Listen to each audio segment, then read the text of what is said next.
IMO, le congrès immobilier FNIM. Jean-François Hannot, bonjour. Bonjour Christophe. Vous êtes le président délégué FNIM ici sur ce congrès une fois de plus. Vincent Poitvin, bonjour.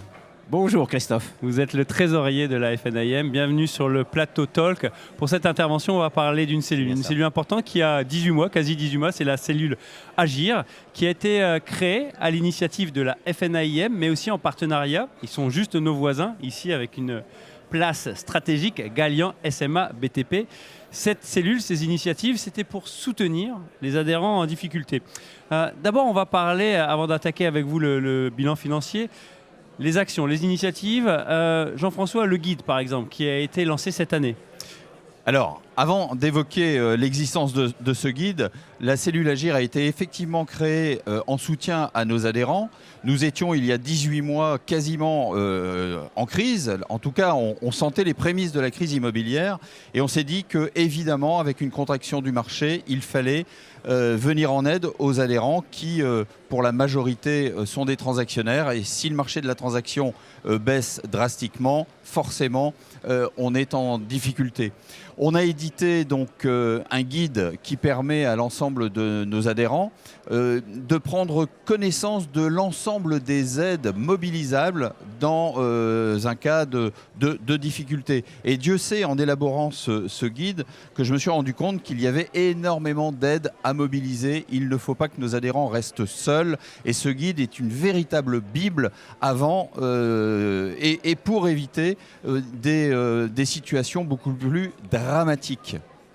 Vincent Poitvin, sur ces actions, au cours des 18 mois, on a eu un contact privilégié pour ces personnes en difficulté, on a eu une écoute, on a eu du conseil avec des experts qui étaient capables de faire des audits, on a eu aussi des propositions de formation, on en est où? Alors, déjà, au niveau d'aujourd'hui, ce n'est pas un bilan, c'est un point d'étape parce que malheureusement, ce n'est pas encore fini. On pourrait parler de bilan quand tous nos adhérents seraient dans une phase de reprise et seraient repartis dans leur activité. Aujourd'hui, malheureusement, il faut être conscient que la crise n'est pas encore terminée. On est dans un léger redémarrage, mais ce n'est pas encore gagné. Au niveau de ce qui a été fait au niveau des adhérents, on a pris en charge leurs demandes. Alors certains nous faisaient une demande de soutien par rapport à un audit et là on les orientait vers nos confrères de chez Galian. D'autres avaient besoin de formation. Et d'autres avaient, la plupart quand même, c'était une demande d'aide financière par rapport à des cotisations qu'ils avaient des difficultés à payer. Donc pour ce faire, on leur demandait de nous faire parvenir une attestation du comptable avec leur bilan et une projection sur l'année pour nous indiquer la perte de chiffre d'affaires.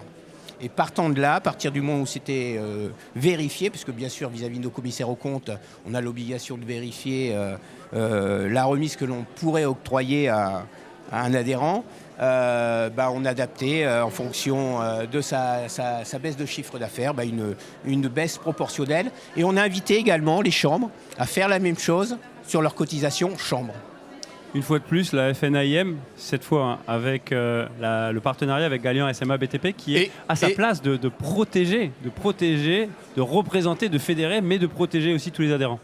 Christophe, je voulais simplement ajouter partenariat entre la FNIM, Galian et l'Amicale, qui apporte un soutien psychologique énorme, constitué d'anciens professionnels qui passent beaucoup de temps évidemment à aider nos adhérents à passer cette période difficile et très difficile pour certains. De la crise à la reprise, c'était le thème, aujourd'hui et hier. En une phrase, chacun, comment vous avez vécu cette édition 2024 de ce congrès ? C'est vrai qu'on est au cœur du congrès, donc pour nous c'est toujours l'événement de l'année, c'est hyper intéressant, hyper motivant et encore plus pour Jean-François parce que c'est lui qui est au cœur du réacteur. Mais nous on a vu les confrères, les adhérents, les standistes et sincèrement tout le monde avait l'air satisfait. Je crois que c'est une belle édition. Les plénières, il a fallu au pied levé réagir sur un événement. Ça a été fait de main de maître. Et voilà, il y a toujours des petits bugs, mais ça, c'est la vie, c'est normal. Jean-François Hannot ?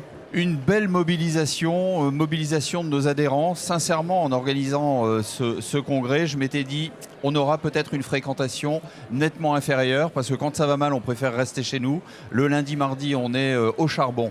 Eh bien, moi, ce que je constate, c'est que encore à cette heure-ci, on a beaucoup de mouvements.